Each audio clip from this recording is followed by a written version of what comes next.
Rob Vegas checking in from Melbourne, Australia, and we've got a real ripper episode of Assemble the Troops here for you tonight. Just while we're on the topic, a big old shout out to HCC 788, that's Hooded Cobra Commander 788, for organising Cobra Convergence in August this year, August 2020, Cobra Convergence 5. And of course, a massive shout out to everyone who got on board and got involved with so much amazing Cobra content. I'm still catching up on it. It's been huge. So, yeah, massive shout out to HCC 788 and all the wonderful contributors and all the great stuff that's out there. It's celebrating the awesomeness that is Cobra. Speaking of the awesomeness, we're kind of doing an Assemble the Troops episode, but it's good news because the troops have managed to stay together over the years, so that's some fine work. We're going to hit up Alley Viper 1 and Alley Viper 2, and we'll just do a quick tour, have a gaze at them, see what they got, and go from there. So let's roll. I'll see you over at the Rob Vegas Technology Centre. Alright. As I said, some fantastic news. Today we've got some figures that... Oh, hang on a minute. No, he's doing alright.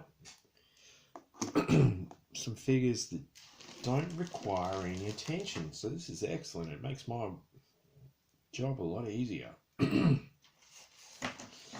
So we've got, he's a bit dusty. We've got Alley Viper version 1. And he came out around about, I think, 1988 or 1989 or thereabouts. In Alley Viper 2, and he's from about 1992, give or take. If you know better than me, just throw down in the comments, because I lose track of this stuff. This is excellent because I don't have to replace any wibbly parts.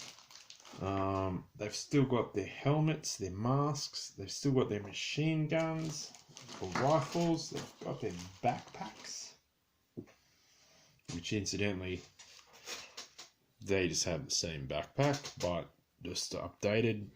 So, or no, they didn't even update it. But a cool backpack, probably one of the best. And of course the shields. And excuse me. That makes for one hell of a cool figure. I think I vaguely remember Alley Viper version 2 came with a weapons tree, like that plasticky peggy thing. But he also came with the backpack, which was unusual because you didn't see many backpacks around that time, so that was kind of cool. I'll have to go back and look it up, like on yojo.com and all that, but yeah, we'll tackle that accordingly in time. Again, if you know off the top of your head, throw down in the comments. But these are some damn cool figures, and like Alley Viper version 1, of course these are Urban Assault Troopers. He's got this flip-up helmet, and he looks like a pretty badass dude. You don't want to knock his drink over, especially once he's got his shield.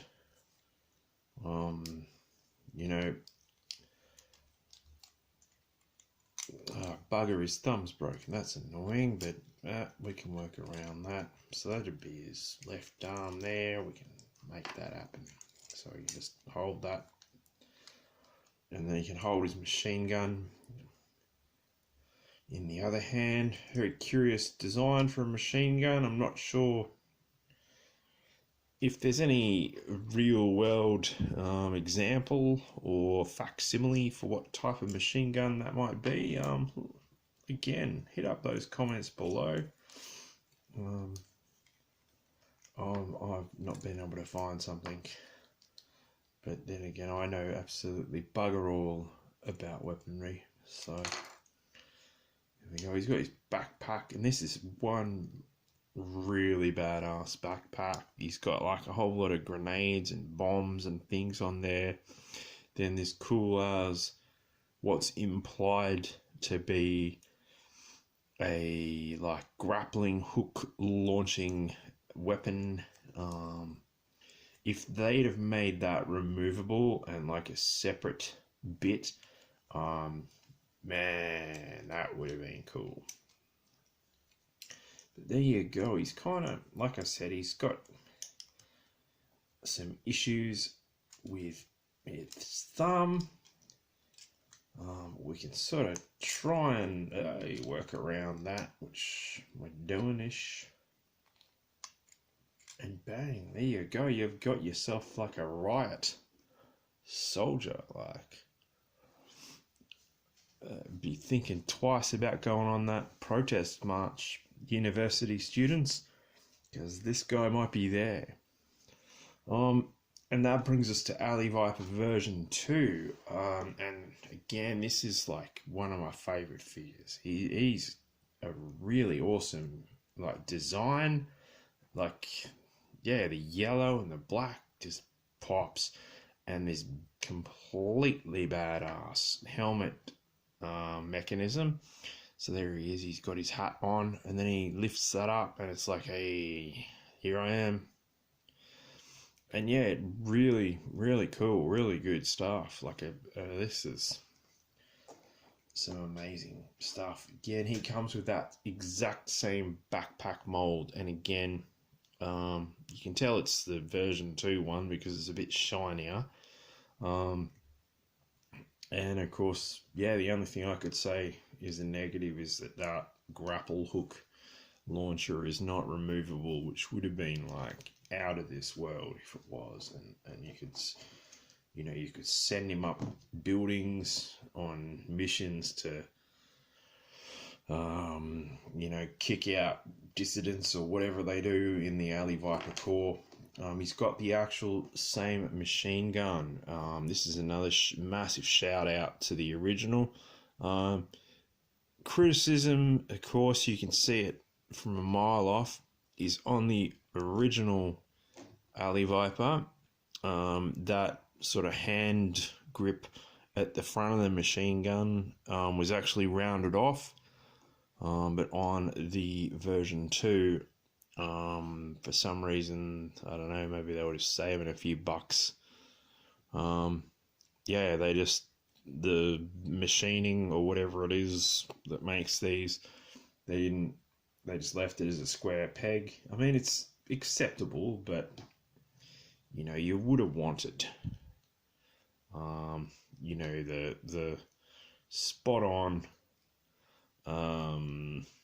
you would have wanted this guy to be holding that machine gun with both hands and, blowing dissidents away. But anyway, this is the piece de resistance, as they say, because Alley Viper 2 comes with this badass shield, which is a Cobra emblem, and it's like, holy cow, if you don't know that this guy's out to kick butt, then the second you see that, you think you're pretty cool, like throwing a brick or a Molotov cocktail at this guy, and he busts out this shield and just deflects it, and it's like, whoa, we ain't messing around here. It is on the artwork, on the packaging, and in the media, I believe the shield had red highlights on it. But yeah, just I guess when they were doing it 90s style, they didn't, they neglected that particular aspect. I don't mind though, because it looks hella awesome in black, and yeah, he just looks like a great figure.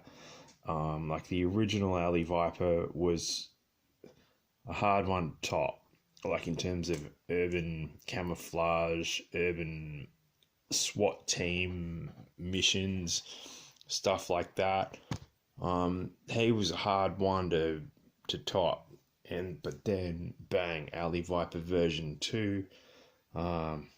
What an amazing figure. I wish I bought 15 of these things back in the day, but yeah, you just don't think about that. But yeah, what a absolutely ripping pair of figures. Like they hold up today. They look great. They look super sinister. Great helmet design with the visor that folds up. Great shields. Even that submachine gun or whatever type of weapon it is, that looks cool. Yeah, good on them for just making these guys kick butt. So, Alley Vipers, give that some hell yeah. So hey, that was a quick look at the Alley Viper version 1 and 2. Now I have seen there is a version 3. I don't have that, but I'm kind of glad I just have version 1 and 2. If you've seen what Alley Viper version 3 looks like. But that's a story for another day, and I'm sure it'll be better told by someone who knows a lot more about it than me.